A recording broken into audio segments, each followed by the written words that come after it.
O'sha qabristonda degan videoyimni uchun hamma menga negativ bo'lsin-da, orzu uchun faqat duo qilinglar.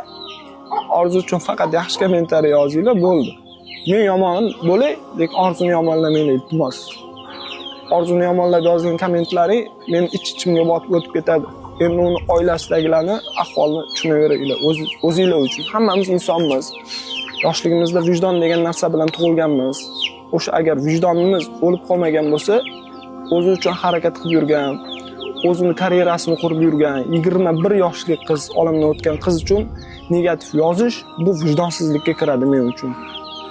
Sizlarning yozgan negativinglar to'g'risi odamni charchatadi. Odamda insof bo'lishi kerak negativ yozishdan oldin. Orzu zo'r qizdi. Orzu qilgan ishni ba'zi bir o'g'il bolalar qila olmasdi kerak bo'lsa. Hozirgi o'g'il bolalar bor, o'tirib olib negativ yozib o'tiradi, qarasangiz qizlar qo'llab-quvvatlaydi-yu. Xuddi shunaqalarga gapim.